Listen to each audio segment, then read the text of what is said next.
Hi everyone, welcome back to the channel. You guessed it, from the thumbnail, I'm going to raise my van and I'm going to do it the cheap way. Might not be the right way, but it's a cheap day. But I don't know if everyone remembered. Do you remember the old Max Power days? And you could go in there and you could buy like loads of stuff, like key flip speed, you know, like jack up kits, lowering kits. So I've had a look underneath my van and I thought, well, Mercedes-Benz used to do a jack up block. So I've made my own. 2 blocks of aluminium welded together, and then the top you can see the little dimple, but that's going to go in the leaf spring, and then a little dimple that sits on top of the leaf spring. Now I've bought some 5-ton U-bolts, and the part number, if anyone wants to like do the same, it's a Febi part number, so it's 45457. I don't know if that'll pick it up, but there you go. So I've got 4 of them. Now in my infinite wisdom, I did try one. So between here and the bottom of the thread, which is about, where did I mark it? There. So it's like there. That's where the 3.5 ton ones go.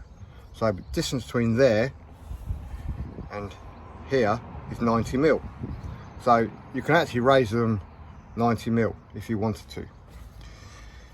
The only thing is, I was thinking, what about the shock absorbers? So you're going to put an extra 90 mil length on them. Well, I went on the Mercedes website and there's no difference between the length of standard 3.5 ton to 5 ton shock absorbers, or even the 4x4 shock absorbers. They're exactly the same part number. What I found, you might find differently, but so I'm going to give it a go. So at the moment, these blocks cost me nothing. They were just scrap. So I've had them faced by a mate of mine and drilled. So I'm going to take them off and see what happens. So let's go and have a look at the standard right height.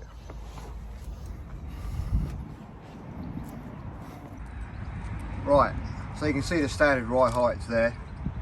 Now, as you know, I had airbags on this van and I took them off because it split the chassis. Now, to be fair, actually, I thought that might have been my fault for being a bit aggressive to obviously pump them up. But as you can see, that's where the rear hanger is, and no weight should be put on the middle here. Right, and obviously you've got the massive hangers underneath there, so the spring needs to work perfectly. So, excuse my crappy paint, they are going to sit between there. So I'm going to break out some tools, break out the axle stands, put you on a time lapse.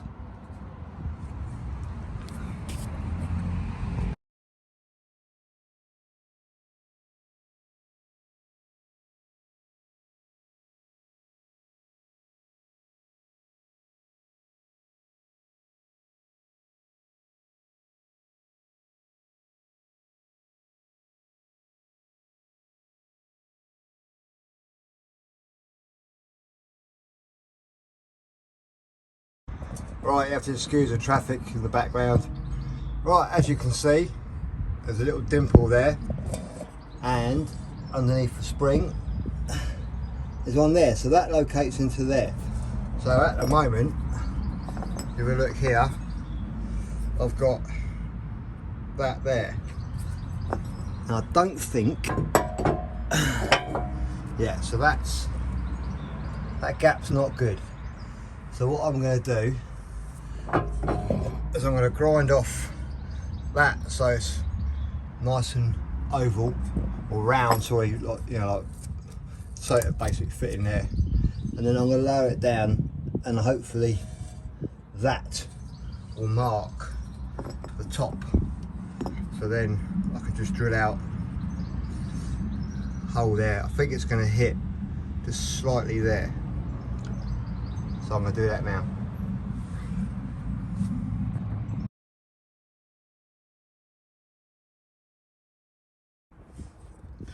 Right, as you can see,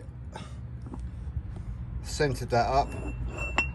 That sits in pretty much like that. And I've chamfered that off. So now I can put that in like that. That sits there perfect. Take the jack down a little bit, so I can use one-handed. Oh, I've noticed that. Okay.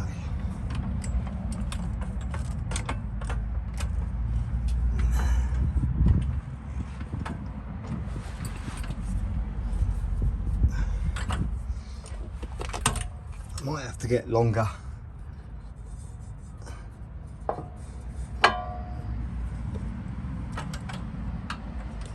Longer brake hoses, I think.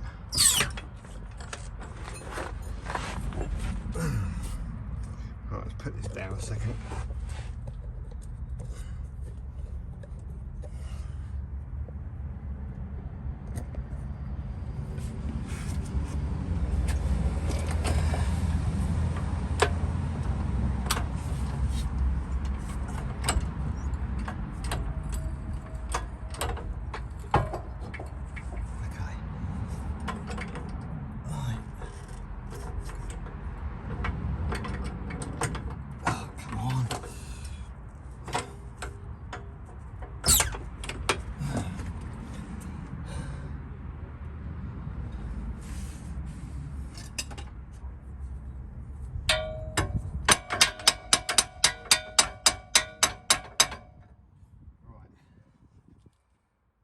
The axle's moved a little bit from me jacking it up and down, but it is in the right place. Go over a little bit.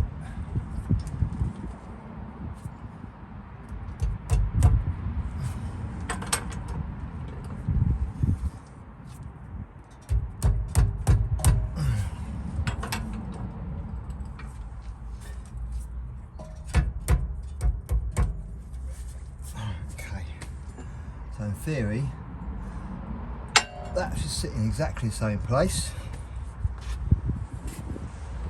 Then the U-bolts just drop in.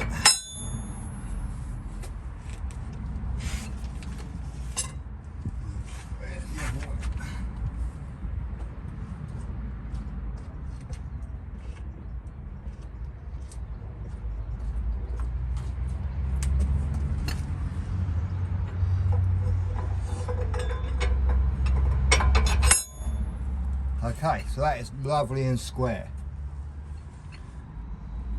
Yeah, the leaf spring is exactly the same place because this hasn't moved.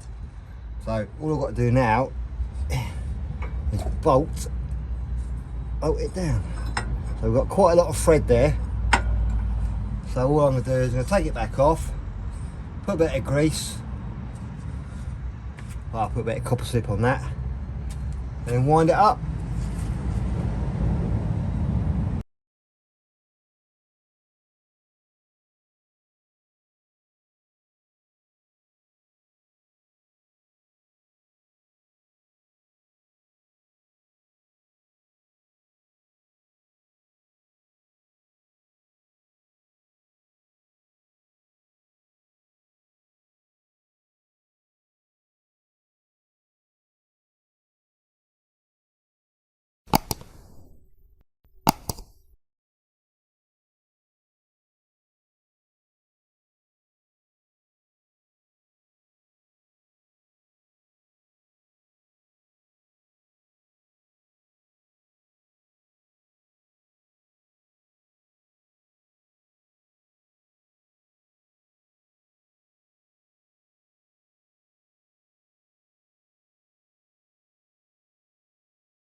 Okay, now there is quite a lot of flex there, and it's not hitting, but to be fair, to me, that's not ideal.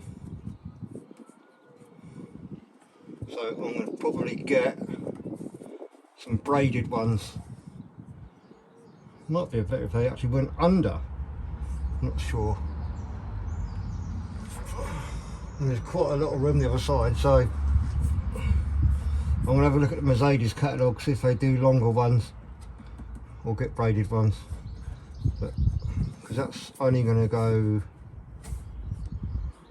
up, so that's not great. I might actually take these off and put them under. Might do that.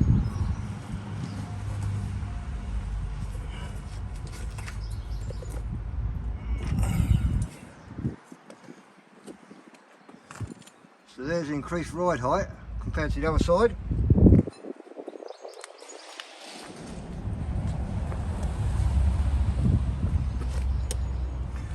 Let's have a look at those brake pipes.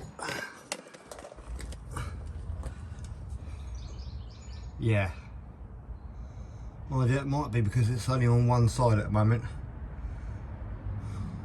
But I'm not really happy about that, to be fair. So that's going to have to be addressed. Anyway, I'll get on and do this side now.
Right, I was a little bit worried about this, but I do have a confession to make. I may have not took this weird up, and yeah, might have been a bit loose. So let's have a look at the brake pipes now. Bear with. Strangely, this one doesn't touch. So this might be an aftermarket one, so I'm going to have to look into that, but in all fairness, you can see that there's no gap underneath, there's no gap on the top. That just might look like a little bit of gap, but it's actually chamfered at the top. So you can see blocks and then a block the other side. So now I'm just going to go around and make sure these bolts are all nice and tight, and the other side, you can see my new prop bearings on there. So yeah, get over there, and where's my finger? Oh god, there. So that's the bolts. So I'm going to get underneath and just quickly tighten them up, make sure they're alright. But obviously I haven't driven it down the road yet, but that is pretty cool.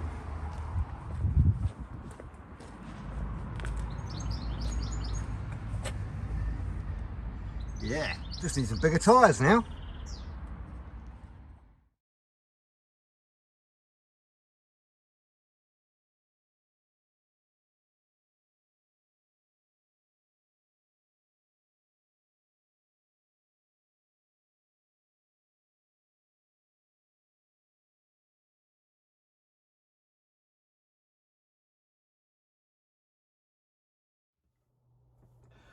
Right, well, job done.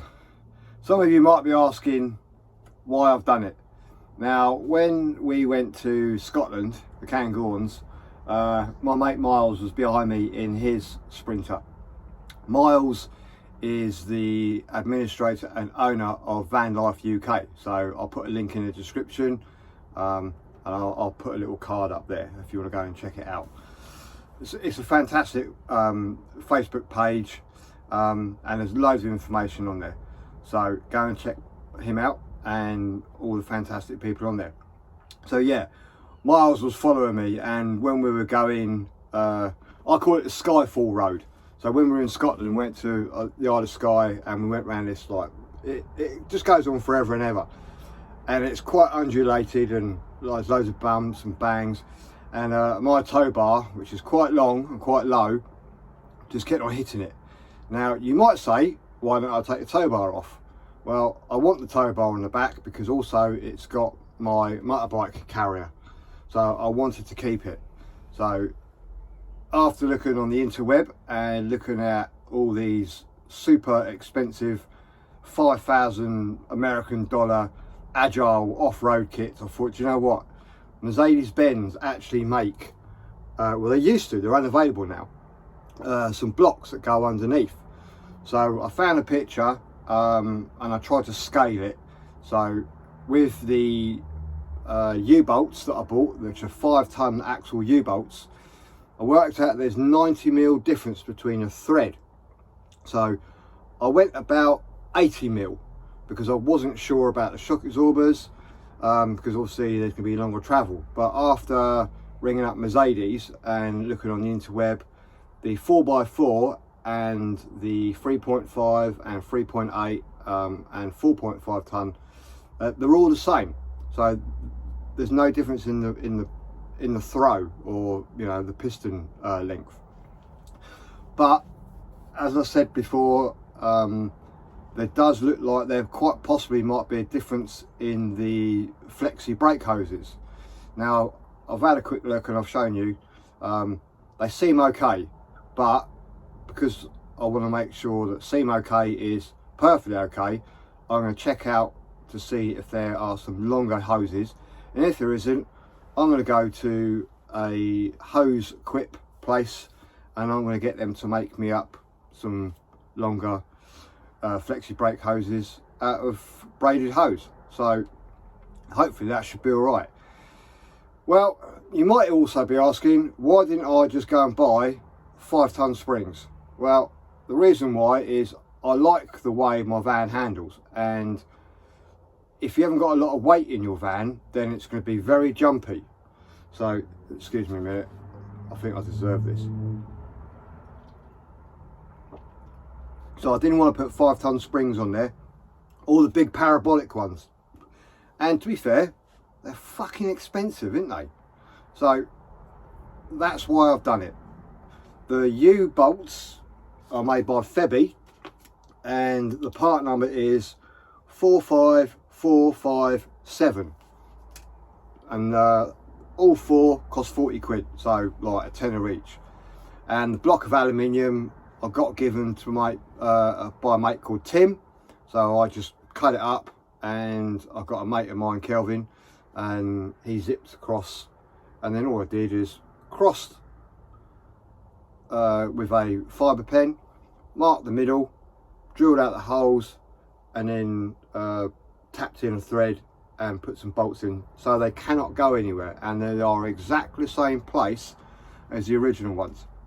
I've also measured the distance between the tyre, and they're exactly the same, you know, within like, well, 1mm. In fact, one of them's absolutely spot on, and one's probably just under, well, just over 0.5 mil. But then that could be the tyre wear, but all the tyre wear. So I'm happy as Larry that the axle is in exactly the same place, so it's not tramping, and it's all hunky-dory. So for 40 quid and a bit of aluminium block that I've got given, I've actually raised the back of this van now, so it's you know, I can put some bigger tyres on it. I'm happy enough with the front, and I know that Oh dear, Paul's van, he's got the lift kit that goes underneath the front shock absorbers. So at a later date, I might invest in them, or I might make my own, because they're only sort of like bent up steel. I mean, they're probably high tensile and whatever, but aluminium block will do exactly the same. Right, so now all I've got to do is fit the anti-roll bar links. Now these ones are longer. These are off the 4-wheel drive, so they are from that hole there to this hole here, 300 millimeters. The standard ones, I think they are 212, something like that. So it's not allowing, it won't allow the anti-roll bar to move. So break out some more tools and replace these.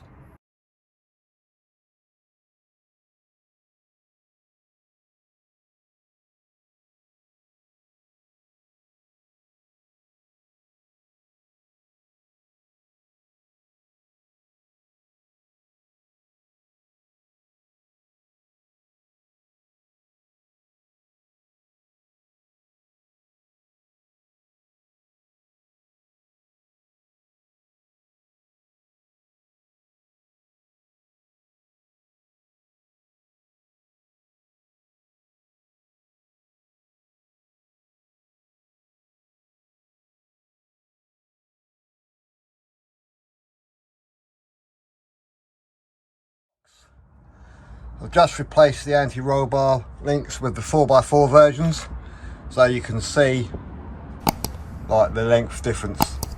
So it's like, and obviously that's pretty much where, obviously when it was up there, it'd be up here. So obviously in line with them, pretty much in line. So that's hopefully job done. So these were quite, to be fair actually, these were really easy to undo. Normally, yeah, you have to break out some heat. So I'm really happy. So there's the other side. Job done.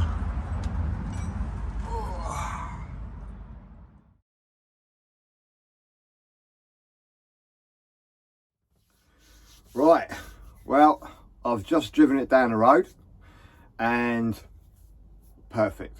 No knocks, no bangs. So if you want to know the part number for the 4x4 Sprinter Crafter long anti-roll bar links, they are made by First Line and they are FDL 7028. I'll put a link in the description down there. Now, I have raised the back of the van by 80 millimeters, so it's pretty much from there to there. You can put your hand in the wheel arch, and yeah, I think it looks brilliant. It doesn't handle any different. I've just driven it down the road, just driven it down the dual carriageway. I've hit every single bump that I possibly could, and it's absolutely fine. So the total cost of raising the back of the van to make it like 4x4 height was nothing for the blocks. I paid 20 quid to a mate to face them off and weld the alley together so they can't move. And also I paid £10 each for the U-bolts. I've already put the on a ticker down here, and I also put a link in, well, not a link, but the part number in the description, and they were a Febi part.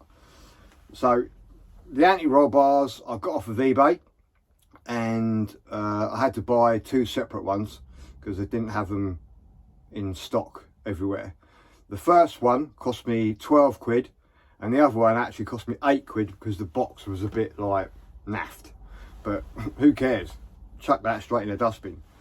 So for the anti-roll bar links, they were 20 quid. The U-bolts were 40 quid, £10 each, and say like 20 quid. So what's that? 20, 40, that's 60, so 80 quid to raise the back of the van up. Obviously that's not including the price of the blocks. But if you are lucky enough to find some from Mercedes, then you know they're going to be cheap as chips. But like I said at the beginning, this was just a brainstorm from, you know, when you start looking around like jack-up kits, they're like 250 quid just for the back end. And all it is a set of U-bolts, aluminium block, and in some cases they don't give you the anti-roll bar links, but that allows the anti-roll bar to sit where it used to. Otherwise it's like that, and yeah, it will bang over bumps because it can't move and it's just locking up the rear axle. So I hope you enjoyed this video. It's a cheap way of raising the back of your vehicle. The bolts were 18mm, and luckily, and in touch wood, they weren't seized up, because obviously in my line of work, they can present a bit of a problem and you have to heat them up, and then you have to be really careful that they don't jump a thread. But luckily, as I say, touch wood, mine are absolutely fine. So there you go, 80 quid all in, back of the van's jacked up properly as Mercedes-Benz intended. So yeah, I am absolutely stoked, I really am. I mean, all I need now is put some like BF Goodrich KO2s on there and hunky-dory. So anyway, I hope you enjoyed this video. It's a cheap way of modifying the back end to like jack it up, and then because the front end to me is absolutely fine. There's loads of room, so I'm happy with that. And then I say, I know that if you do put wider tyres on, there is a rubbing issue, and you can get 5mm spacers to put on the front, because you don't want to put too much pressure on the wheel bearings. Or the other thing is, like they do in America, they just take the I call it the shit shield, you know, the dust cover, you know, the plastic trim, inner trim around the wheel arch. They actually take that off, and you can see like all the mega expensive Agile Fox kits. I mean, they do look nice, and I expect it, you know, they do transform a vehicle. But I mean, this is England, you know, $5,000 US plus import taxes for that Agile kit was just, nah, no way. And because I like to be handy on the old tools, and I want to save a few quid, and I do like to, I have it in my head where I think, do you know what, I'm pretty much sure that I can make that myself. So anyway, I hope you enjoyed this video. Give me the thumbs up, give me the thumbs down if you didn't. Leave some suggestions or comments down below.